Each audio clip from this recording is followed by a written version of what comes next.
making a contribution. My work is 100% listener supported, and I can't do it without your help. Find out more at NicoleSandler.com, and please click on that donate button. The Leslie Marshall Show, the only true democracy in talk radio, of, for, and by you, the people. Live nationwide and streaming live at lesliemarshallshow.com. Call in with your thoughts at 888-6-LESLIE.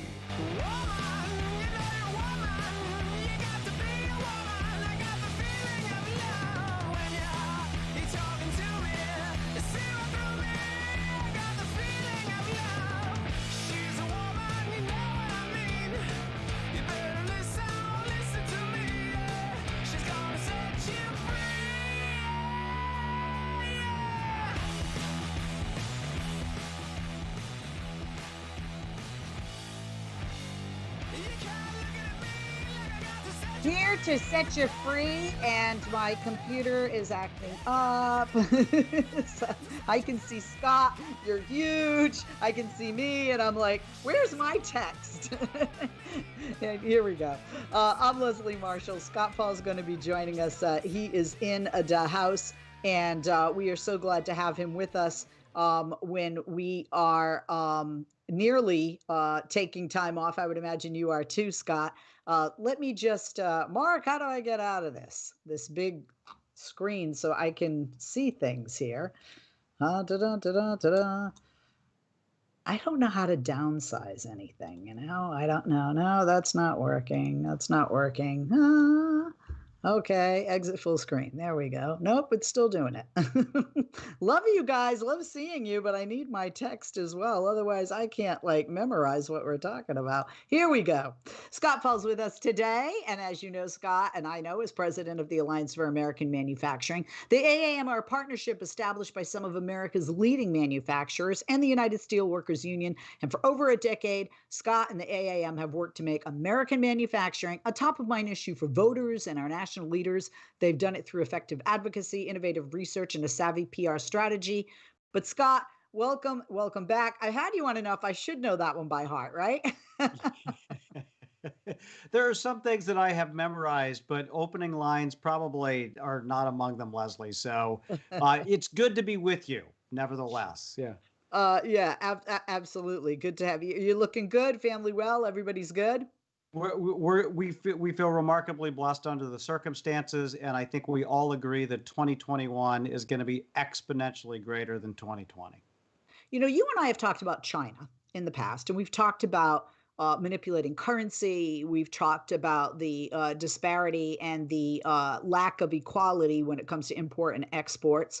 And right now we have a lot of stuff in the news again with China. Republicans are bringing it up. We hear this Christine Fang, known as Fang Fang. We see pictures of her with Eric Swalwell, Mike Honda, Judy Chu. We know that she allegedly had affairs with two Midwestern mayors. We don't know who they are and if they're Democrat or Republican. And approximately from 2011 to 2015, this woman, and that's only one that we know of, seemed to be some kind of an operative Beijing sent to infiltrate local and national political circles, latching on to people they viewed as rising stars for those three individuals, Honda, Chu, and Swalwell, at the time in the Democratic Party. Like I said, we don't know who those Midwestern mayors are. Then we hear about China with regard to Hunter Biden. Now, as of yesterday, Joe Biden is officially president-elect, and we hear about China in another capacity. Nothing to do with Fang Fang, nothing to do with Hunter, but it is, as you write in your piece, Joe Biden's China Challenge, going to be something that the president-elect has to face going forward. And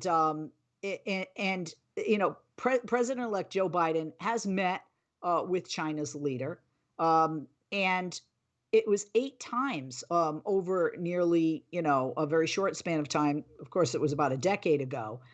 They were both in vice presidential roles at the time.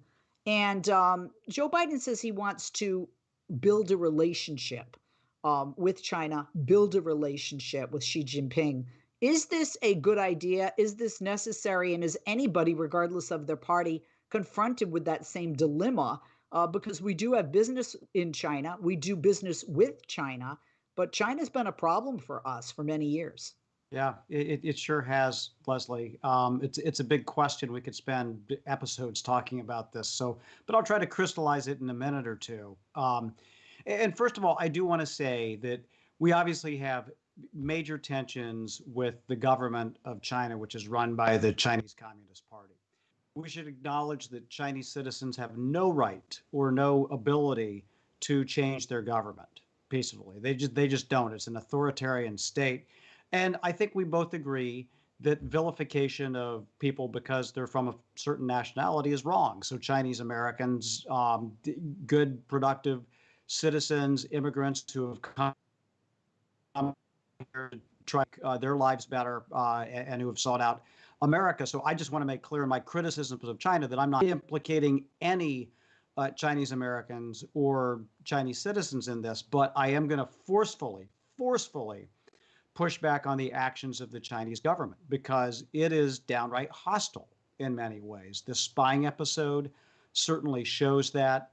The economic weapons that they have deployed over the past couple of decades show that instead of being a nation that wants to collaborate and help build everybody up, that they're willing to meet their own goals at the expense of others. And we've seen that with respect to climate. We've seen that with respect to manufacturing. We've seen that with respect to the theft of technology. And that's had broad implications for jobs, for intellectual property, for the economy of the United States, and for the relationship that we have with China. And so you're right to say that it's going to be a big challenge for Joe Biden. Joe Biden, when he was vice president, met, as you said, with Xi Jinping several times to try to build a relationship. He now calls him a thug. That's what I was gonna ask you. You write about that in your piece. Yeah. That's like that's like a 180, right? Yeah. I mean, as Joe Biden and do you think his views have evolved on China, or even hardened? And if so, why? Is that just because of what has changed between the Obama years and the Trump years with China, or is that the stance he has to take? And tacking on to that, you write in your piece that he's going to face pressure by Congress and by Wall Street, by global companies, because they want to return to policies with China. And that's going to be, again, a problem because if we do that, as you write so well, it's at the expense of our national values, our jobs, and our future. So please speak to that because some people, I mean, Joe Biden is known as a centrist.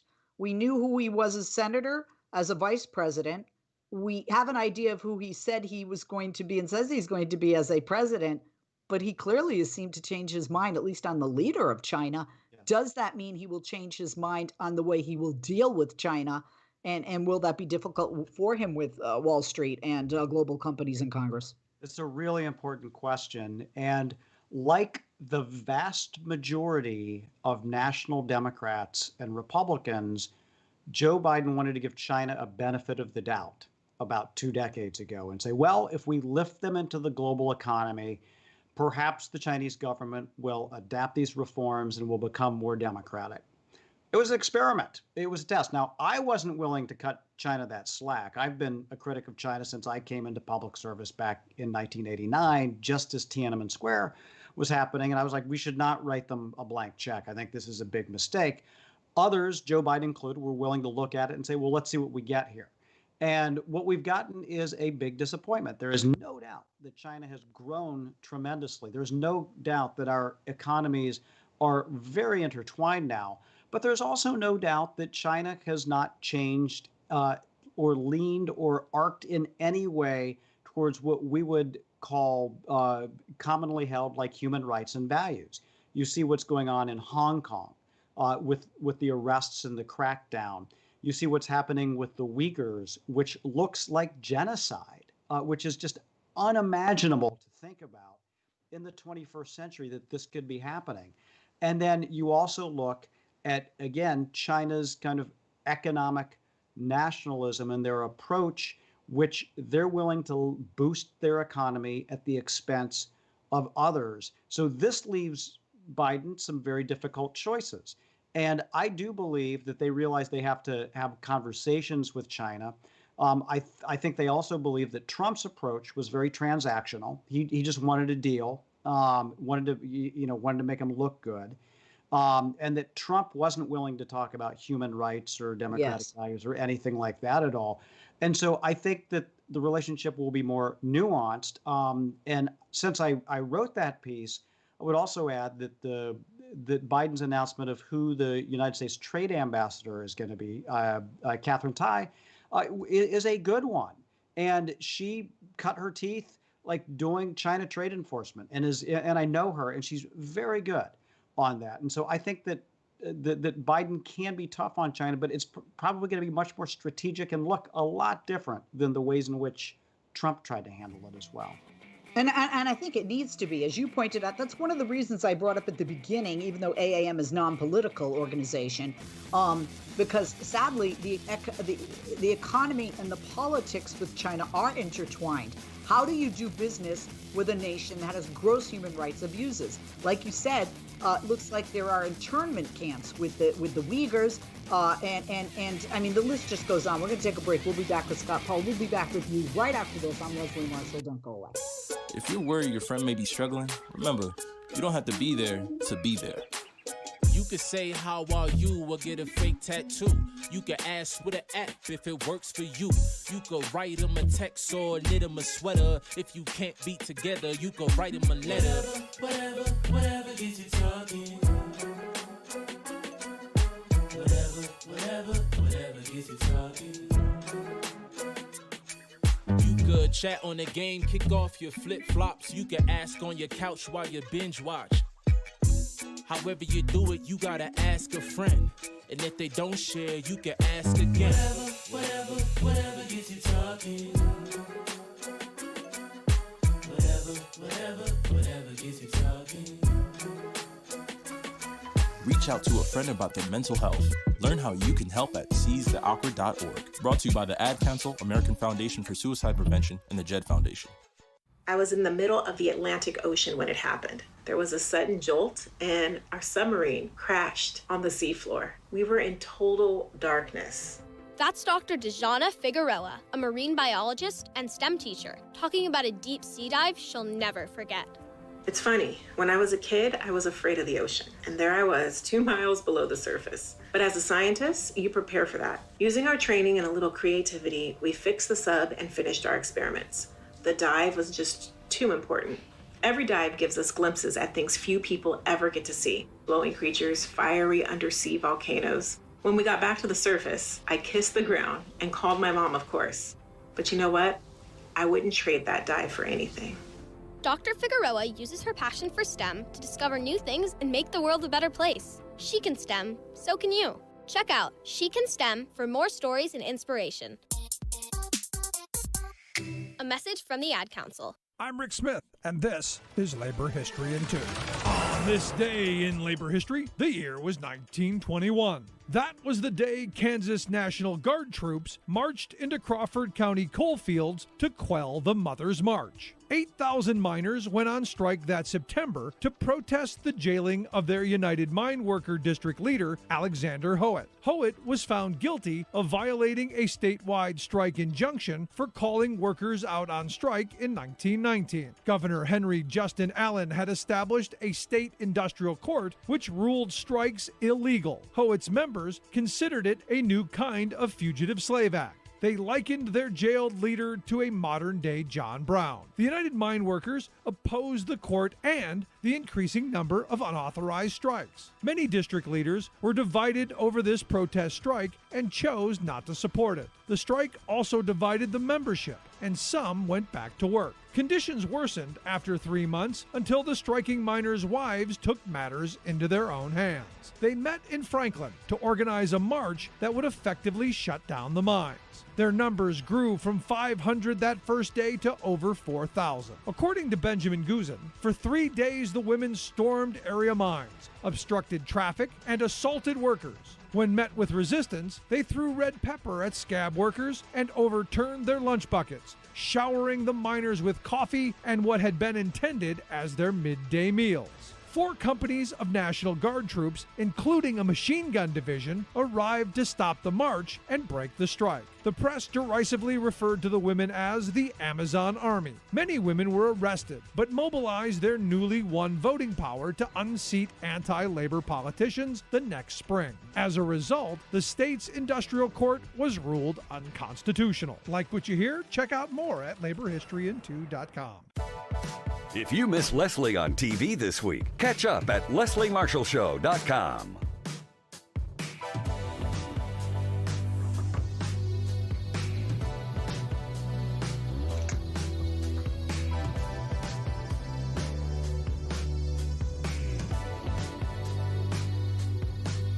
Hi, welcome back. And by the way, thank you for listening on radio, on stream, on podcast, and watching us on Facebook Live, YouTube Live, and Twitter's Periscope as well. We are back with Scott Paul, president of the Alliance for American Manufacturing. As I mentioned earlier, a partnership established by some of America's leading manufacturers and the United Steelworkers Union. And I want to be sure to have you check out their website, americanmanufacturing.org. On Twitter, follow them at Keep It Made in USA, and follow Scott at Scott Paul, AAM. On Instagram, at American Manufacturing, and on Facebook, facebook.com/American Manufacturing. Before the break, Scott and I were talking about a great piece he wrote entitled Joe Biden's China Challenge, talking about how, as the vice president, rather than president-elect, he was hoping to build a relationship with China and China's leader, Xi Jinping. However, Biden has since called Xi a thug. We are also talking about Joe Biden has to do, President-elect Joe Biden has to do a dance between Congress and Wall Street, global companies, and China. And we were also talking about terrible things that are happening to the Rohingyas, that have happened to the Uyghurs, the oppression of freedom in Hong Kong.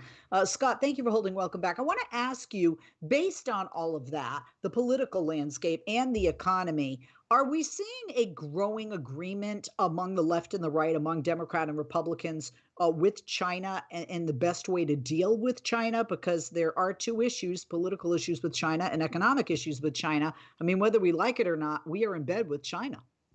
Yeah, Leslie, I think we are, because as you are, I think, painfully aware as I am, there are few areas where progressives and conservatives are coalescing around politically these days. It's become more difficult for a number of reasons. I think China is a big exception to that. And I'll just point out one quick example. The director of national intelligence is a former Republican member of Congress, John Ratcliffe from Texas.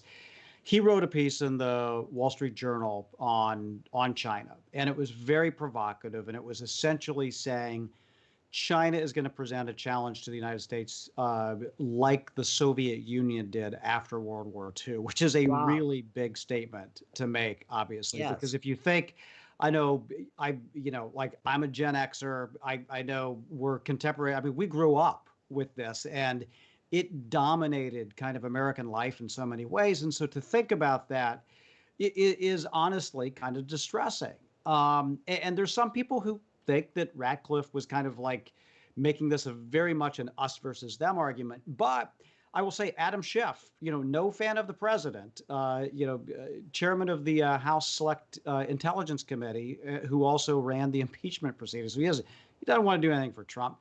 But he said he agrees with Ratcliffe on this, that China is a challenge, and that there are a lot of Democrats in the Congress that would look forward to having a cohesive strategy on this. And, as we were talking about before the break, I think Trump has taken some actions on China, on trade, through tariffs, and has a trade deal that's essentially based on China buying some goods.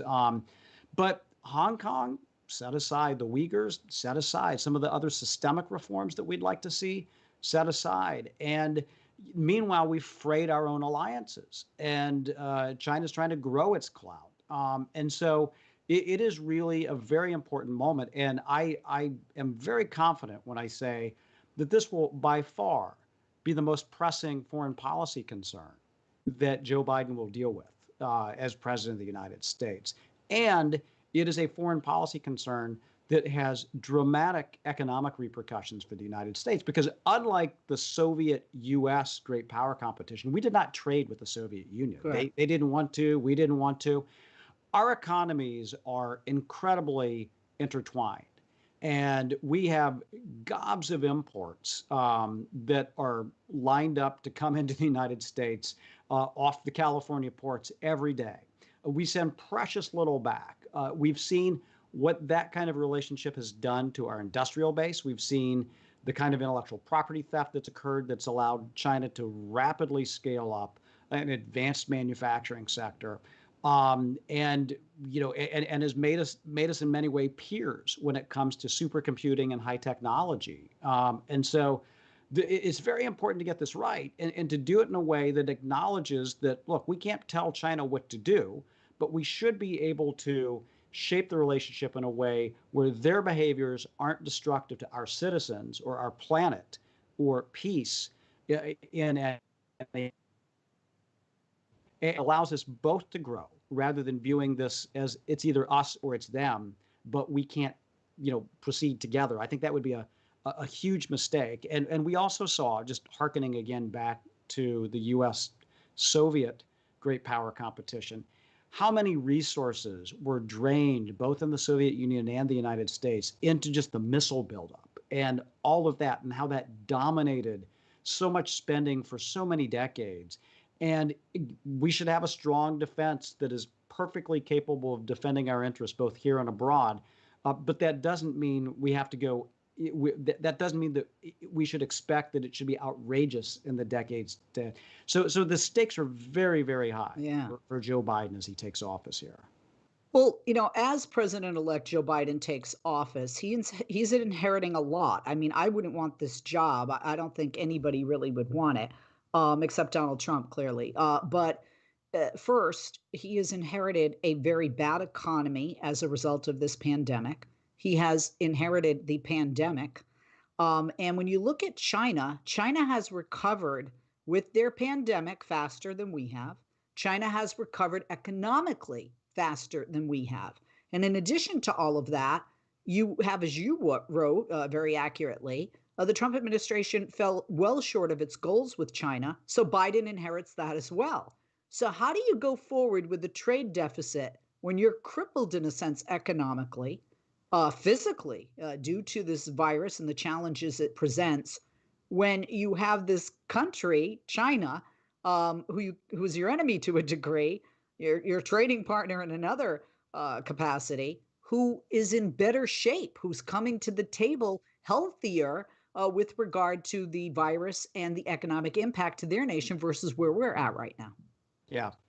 The only analogy I can think of is that, Donald Trump is basically handing off to Joe Biden like the poop bag at the dog park, and then doesn't get to enjoy scratching the puppies at all. It's the waste that he's got to clean up. And it's going to take an all of government effort. So, this is more than just about foreign policy and reestablishing a foreign policy that's based on values, American values, the need to build alliances.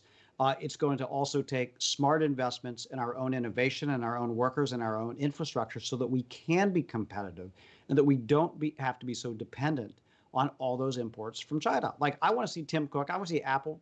Let's make an iPhone in California or in Texas. Absolutely. Let's get it done. And if we have a goal like that, we can.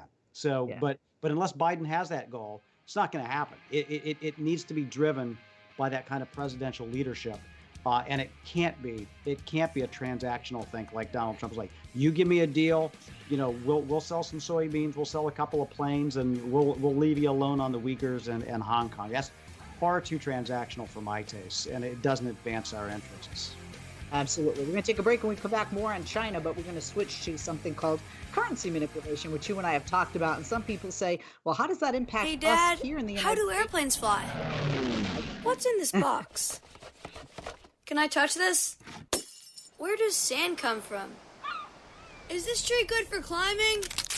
What happens if I mix these two things together? How are babies made?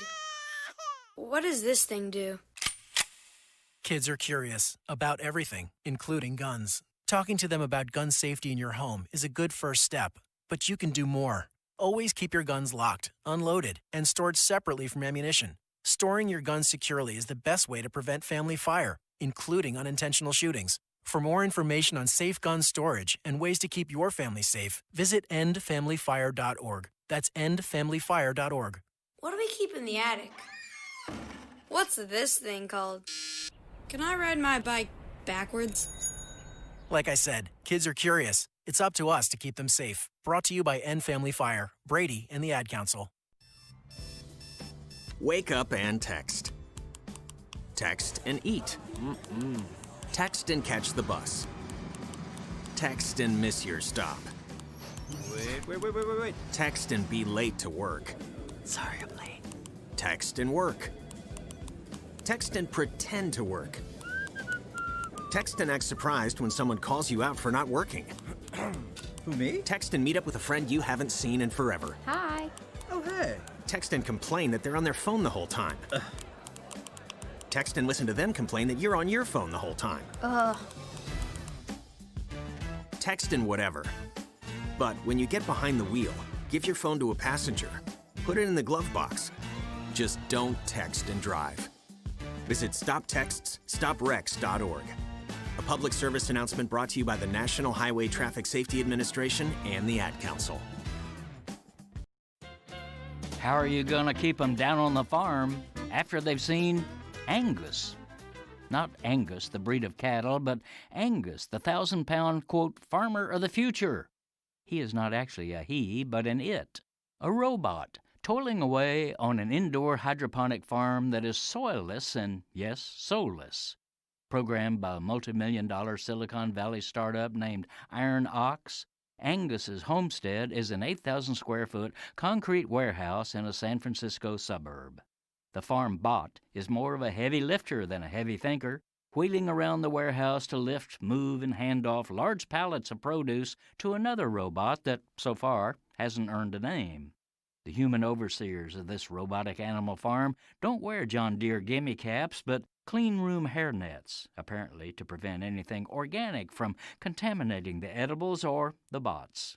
Started by a Google engineer, Iron Ox hopes to install duplicates of its faux farm in metro areas across the country. Quote, "If we can feed people using robots," he says, "what would be more impactful than that?" How about this? Reconnecting our food system to nature, a democratic economy, and humans. The roboticists brag that local warehouses can provide fresher lettuce than the mega farms shipped from thousands of miles away.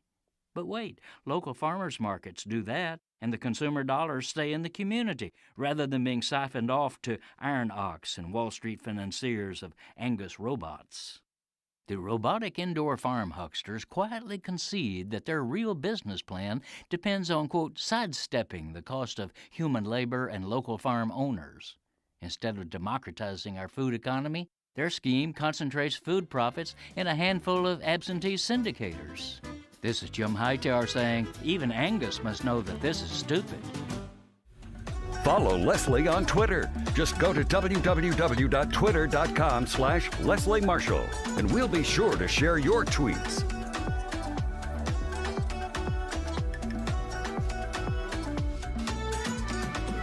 Welcome back. We're with Scott Paul, president of the AAM. Check them out on Facebook, facebook.com/American Manufacturing. On Instagram, follow them there at American Manufacturing. Follow Scott on Twitter at Scott Paul AAM. And on Twitter, follow the AAM at Keep It Made in USA.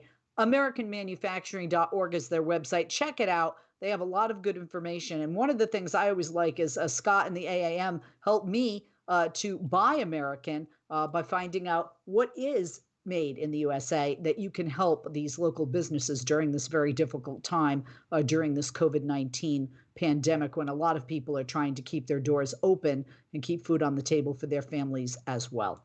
Scott, thanks for holding. Welcome back. I mentioned before the break, we talk about currency manipulation. Some people say, how does currency manipulation, manipulating one's currency in another country like China, how does that really impact us here in the United States? And more specifically, impact our businesses, competition, and the ability of people and business owners in our nation to not only keep jobs, but to create new ones. Thanks, Leslie. And it's obviously not an issue that grabs headlines every day, and it only really kind of bubbles up to the surface if there are severe kind of global tensions around economic issues and unemployment. We have seen that in the past, and we've most recently seen it between the U.S. and China, as we were discussing before the break. And so what it means is there's a government, like another government, say it's the People's Bank of China, which is the government-run bank in China. The Chinese government wants to keep the value of its currency down. And what that does, it makes its exports to the United States cheaper. And it's just essentially monetary laws of supply and demand. And so if they can bring in their imports a little cheaper in the United States, they're going to sell more. And that's great for China. It probably also means that jobs are being displaced in the United States, and that the factory that was fulfilling those orders in the United States is not, and a factory in China is, and that's puts people out of work, and it's lost profits, and it's probably had impacts throughout the entire community because people are shopping less at the grocery store, the hardware store, and it's having spillover effects as well. And so when you consider this on a massive scale and hundreds of billions of dollars, that has a profound impact on economies. And so I guess the deal is countries aren't supposed to do this. You're not supposed to manipulate your currency to gain a trade advantage. When you sign up to the International Monetary Fund, when you sign up to the World Trade Organization, when you sign up to a lot of bilateral trade agreements, they say you shouldn't do this. The problem is the enforcement is very weak. And so if a country does this, they're rarely held to account. And that's been the problem with U.S. law so far, is that we've had this ability to designate China as a currency manipulator, but we've rarely ever done it. And I specifically remember Barack Obama promising to do it back in 2008 because he did it at an AAM presidential candidates forum. So like I was steps away when he did it. He said, I'm going to take China to the mat and name them as a currency manipulator. Well, he didn't.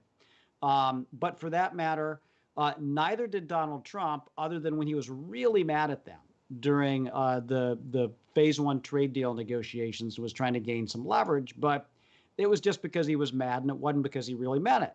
And so here we are. Now Joe Biden comes in, and currency manipulation is still a challenge. It's sometimes a challenge with China. It's becoming a challenge with countries like Vietnam that are scaling up their manufacturing capacity. And this does have an impact on the competitiveness of U.S. manufacturing. And so the question is, and what I urge Biden to do, is to use the tools that he has as president of the United States to push back against this, because this is certainly one signal that you can send those blue collar workers in the middle of America who, voted for him stronger than obviously they did for Hillary Clinton 4 years ago, that he has their back and that he is on their side. Now, the downside to this policy is that you have all the free trade people to say, oh my God, you're going to start a trade war or something like that. And the other people who get upset are the international business travelers, because if for some reason the U.S. dollar is a little stronger, if the U.S. dollar is a little weaker when they're head overseas instead of stronger, it makes their croissants more expensive in Paris. And so I'll shed a crocodile tear for them, but I'm going to be fighting for American manufacturing workers here at home. And that's what we're hoping Joe Biden is going to do as well as he enters office. Well, I'm going to quote somebody named Scott Paul, who said, trade war, we've been in a trade war for the past decade, right? Let's talk about that point that you make. You had, when they were candidates, Barack Obama, Mitt Romney, Donald Trump, all promised to take some form of action against China on currency manipulation. And this is what Joe Biden, president-elect, wrote to the United Steelworkers, as you know.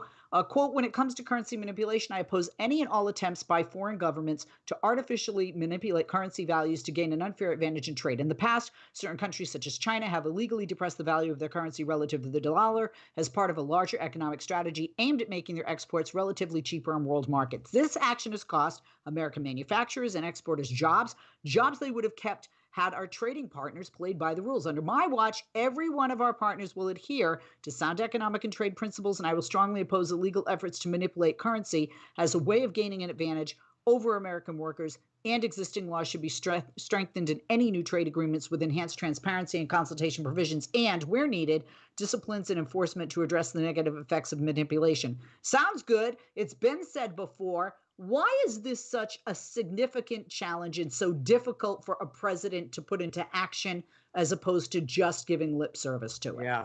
Yeah. Well, fundamentally, and I don't want to use this as a scapegoat, but the Treasury Department has mostly been the enemy on this, or the opponent on this. I don't want to call anybody an enemy, but the opponent on this. And it's primarily because the folks who have been Treasury secretaries have had deep ties to Wall Street, and Wall Street's not interested in a currency war and a trade war and anything like that. They're just like, we don't want to deal with this. And so I do think that Janet Yellen, obviously, she doesn't have deep ties to Wall Street. She was at the Federal Reserve. She is a brilliant academic economist. She is wicked smart. I think she understands the challenges of currency manipulation and it through the Federal Reserve, kind of what kind of an impact it has. And so I do hope that she'll be more amenable than Treasury secretaries from Steve Mnuchin all the way back to Bob Rubin in the Clinton administration have been on this issue, because it is it's seriously, when you take a look at this, and economists have, at the impediments to growing manufacturing jobs in the United States and to boosting our exports, the value of the dollar and the fact that other countries manipulate their currency has perhaps the biggest impact, bigger than anything else. And so it's important to take this head on. And we'll be trying to deliver that message to Janet Yellen if she's confirmed. And I think she is, again, someone who we can work with on this. But yeah, I'm tired of both Democrats and Republicans saying they're going to do something and then, hitting the brakes as soon as the Wall Street investment bankers say, well, not so fast here. I want to talk about your podcast. It's awesome. People can find it on the AAM website. And on December 8th, your podcast called It's Time for a U.S.-China Reset. You talk about in this episode classifying China as the defining issue of our decade. You outline in that podcast how you think that President-elect Biden can reset the U.S.-China economic relationship. You just spoke to some of that here. But can you please expand on that and share some more of those thoughts with our audience? Because some people might say, well, why is defining it so important? It might be the elephant in the room. We know it's there. Why is defining it so important? And talk about that reset. Talk about that relationship as we have a new administration coming in. Yeah, I think that's going to be important. And I think that administrations are kind of defined by the foreign policy priorities they set. And it's easy to think about this. If you look back to the Bush administration, it was obviously the response to 9/11 and both the wars they started and then couldn't get out of, basically, that was defining. I think for Barack Obama, in many ways, it was boosting alliances, achieving some arms control goals, and having a steady hand through a massive financial downturn and collaborating with other global economies to try to bring us back. And in that regard, I think he was fantastic. I think Donald Trump might have been defined maybe by trying to get out of the two wars. I'm not sure what else his foreign policy was. It's hard to describe other than America first. Joe Biden wants a foreign policy where he puts the middle class first. And to do that, that means focusing on the economic and physical security of working class, middle class Americans. And what that means is changing our relationship with China so that we're not losing as many jobs to China. In fact, we're getting some back. And that we are making sure that our relationship with them is operating in such a way that we're not going to get into a massive war that is going to cost lives and treasure. Absolutely. We're going to talk more with Scott, more about this. We'll be back right after this. Don't go away. America, your children have an amazing superpower. They can help save lives by not having play dates. That's right. By replacing get-togethers with virtual play dates and video chats, they can help slow the evil spread of germs. And if your superheroes do go outside, make sure they continue their superhero wing by staying 6 feet away from others to protect everyone in America land. Find out more at coronavirus.gov. A message from the CDC and the Ad Council. America, your children have an amazing superpower. That's right. They can help save lives by simply washing their hands. Just 20 seconds of thorough hand washing after they've coughed or sneezed or been outside can help fight against the dastardly spread of germs. Armed with only soap and water and hands, your superhero can protect you, your family, and everyone out there in America land. Amazing! Find out more at coronavirus.gov. A message from the CDC and the Ad Council. He was the heart of your family, and he taught you our history. He helped you fix your first flat. He was the best backyard DJ around, and every time he'd tell a story, he'd own the room. But now more than ever, he may feel alone. Today, older adults and their loved ones are struggling to connect, in a time when connection has never been more important. But there is something we can do. Embrace our older loved ones through StoryCorps Connect. With StoryCorps Connect, you can honor seniors remotely with an interview about their life. Every interview will be archived at the Library of Congress, becoming part of American history, so that years from now, future generations can listen in. All right, Grandpa, what's one piece of advice you have for me? Just 3 words, sweetheart. Live with courage. The man that had the best stories still has plenty of stories to tell. So connect virtually and share the conversation of a lifetime at StoryCorpsConnect.org/AARP. Connect, honor, share. StoryCorps Connect. A message from AARP, StoryCorps, and the Ad Council. Welcome to Code WAC, your podcast on America's broken healthcare system and how Medicare for All could help. I'm your host, Brenda Gazar. Dr. Susan Rogers is at the forefront of the fight for single-payer healthcare and healthcare equity in America. She's the new president of Physicians for a National Health Program. When she went to the University of Illinois Medical School in 1975, U.S. hospitals had been integrated for less than a decade. She said the older white attending physicians who were training her didn't believe she should be there. They had grown up in this totally segregated healthcare community, and it was a struggle to prove that you were smart enough to do that. And I look back at some of the evaluations, and they were totally unfair. Her first medical school rotation was OBGYN. And I read and I knew that I knew what I was talking about. But my evaluation says, although I wasn't smart, I worked hard, so he passed me. And I knew that that was totally wrong. I went to the dean, and the dean took me up there. And it was an older white guy who was known for his racism.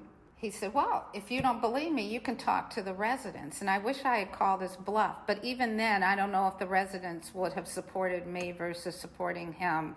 I look at where I am now, and the fact that I was personally able to see that that wasn't fair and that I didn't let it convince me that I shouldn't be there. And it's still a struggle today. Get the full Code WAC story on ProgressiveVoices.com and on the PV app. Catch all our episodes by subscribing to Code WAC wherever you find your podcasts. This podcast is powered by Heal California.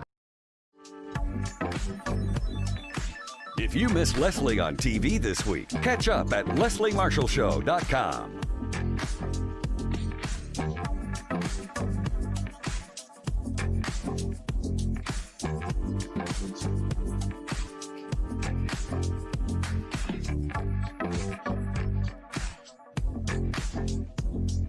We are back with Scott Paul, and before I get to the interview, I didn't have time before the break. I mentioned that if you go to the website for AAM, you can check out their 2020 Made in America gift guide. If you recall, during the campaign, President-elect, then Vice President Joe Biden is encouraging us to buy American, to support American products made in the USA, to support American businesses and American workers. And this is a great way for you to check it out. Like I said, all you have to do is, if you want to view the 2020 Made in America gift guide, visit the website, tinyurl.com/made in USA gifts. That's tinyurl.com/made in USA gifts.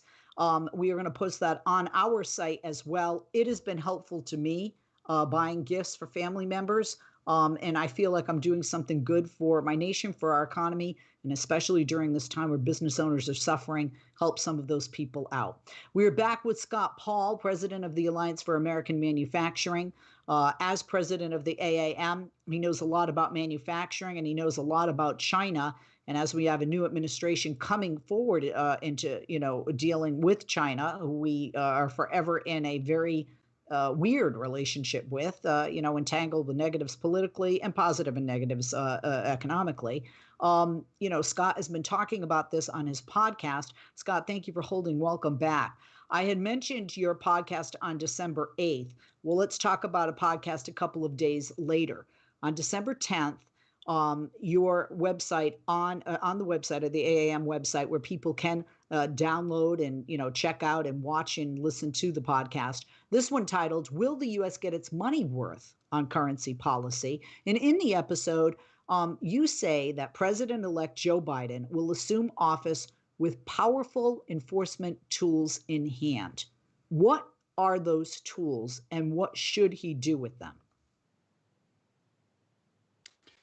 Yes, Leslie. And so the president has a lot of power on economic policy. And I think Donald Trump has shown that, although he didn't deploy it in a very strategic way, it was much more tactical and sporadic. And so what Joe Biden can do, first of all, is designate countries as currency manipulators. And that tool has been seldom used in the past. It's been in the law for a few decades now. It was recently sharpened within the last 5 or 6 years. But certainly Joe Biden could start doing that. That would be step number one. Number two, that in the kind of wonky world of trade cases that come up, that domestic industry files against importers based on unfair trade practices, there is now the ability to say, I think there ought to be tariffs imposed against this product coming from China or that product coming from Vietnam, because there is also the factor of currency manipulation involved. And that's costing me market share, that's costing me jobs. And so that tool is available as well, which could be very powerful. And I think Scott, can I interrupt you for a second? Yeah. That to me seems like a very common sense thing to do. Don't buy blank, right? Buy American, don't buy blank. This is something where this could be part of his vision to unite the country, because come on, if people say, look what they're doing in Hong Kong with regard to freedom. Look at these human rights abuses. Right. They have concentration camps over there right now. They're oppressing these individuals who are a Muslim minority in China. And these products are made like, crap. They're manipulating their currency. Don't buy it. I honestly think most people will be like, yeah, you know what I mean? And this would something that could transcend that bipartisan divide. I think that partisan divide. Yeah, I think you're right. I think, look, there'll be some Republicans that will be pressing Biden on this, saying he's not doing enough. And I guess that's their jobs, I suppose. But they're very hawkish on China. But he will find the ability to have bipartisan support for measures that push back against Chinese government behavior. And again, I want to be very clear about that. This isn't about Chinese Americans. This isn't about Chinese citizens. This is about the actions of the Chinese government that they're doing. And Biden does have extraordinary powers to do that.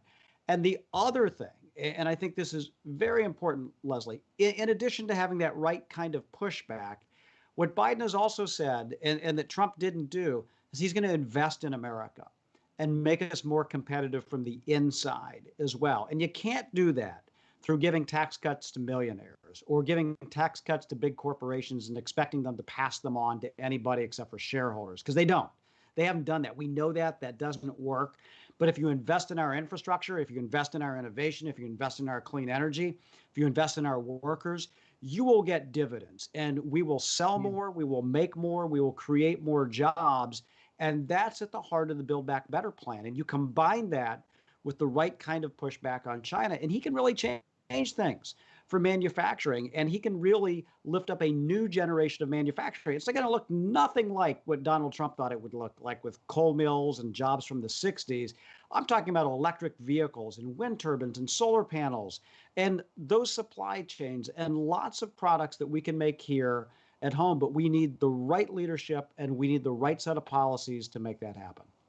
And during that same podcast, Scott, you explained how currency policy, which you were just talking about, can serve as a powerful tool to ensure that American workers aren't left a day late and a dollar short. Do you want to add on to what you've said and in sharing more of that explanation with our audience so that they fully understand that relationship, how it's intertwined, and how currency policy is such a powerful tool so that American workers aren't left a day late or a dollar short? Yeah, I mean, I've had manufacturers and workers who say, look, we've gotten more productive, we're efficient, and we make the highest quality products in the world. But what we can't compete with is the hundreds of billions of dollars of the Chinese government and the subsidies they give to their manufacturers and the unfair trade practices that keep our products out of China and bring more Chinese imports in the United States.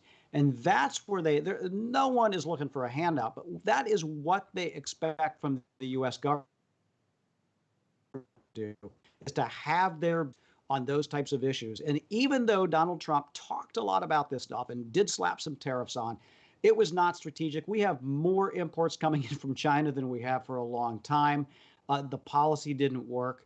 But with that investment in America and that right kind of pushback, I mean, we can help those workers and those businesses who want to make things in America be successful. I want to go back to November, the end of November, November 30th, your podcast on the AAM website, where people, I hope, will go, AmericanManufacturing.org, to listen to these podcasts. And like I said, to get those list of products they can buy that are made in America by American business owners and help them out this holiday season. On the website, AmericanManufacturing.org, this one on November 30th is called U.S. Companies Are Discovering the Real Cost of Doing Business with China. And in this episode, you spoke with Washington Post Global Opinions contributing columnist Isaac Stone Fish in order to evaluate why iconic U.S. brands like Disney or the NBA continue to compromise ethics to do business in China, and why these companies are at a critical crossroads right now. Can you share some of that? Because there are people thinking, why does Disney continue to have this relationship? Why does the NBA continue to have this relationship? Is money all that matters to them? Yes, money is all that matters to them. Unfortunately, Clearly. That's precisely why. They're willing to overlook a tremendous amount of human rights violations, of gross violations of democratic norms, and in the case of Disney, even the oppression and the genocide of Uyghurs in the Xinjiang province in the western part of China. It is, and I don't want to single Disney and the NBA out, because this is virtually every American company or virtually every multinational. And they see China with more than 1 billion people, a lot of people that can buy products. And they're like, well, we want to sell there. And we will get shut out of that market unless we shut up. We can't say anything bad because we know that the Chinese government will make it difficult for us. And so it is I'm old enough to remember the companies that invested in South Africa during apartheid and the pressure that was applied to them to divest. And there was a clear moral imperative to do that. I mean, there is a clear moral imperative to divest from China right now. The challenge is that these companies are hooked on that cheap manufacturing, and they're hooked on that massive consumer market. But if they know the American government has their backs, that does change the equation. And so far, again, Donald Trump talked a good game, but his policy was so sporadic, they couldn't depend on it. So I hope we see some change from Joe Biden, and who's going to look out for human rights, for democratic norms and for American workers. Thank you, Scott. Scott Paul, you are awesome. Go to AmericanManufacturing.org and buy American. They have the 2020 Made in America gift guide. Happy Hanukkah. We're night 6, I think, right? And happy holidays to you and your family. Love you, buddy. Have a good one. We'll talk in a few weeks. Likewise. Be well. Take care, Leslie.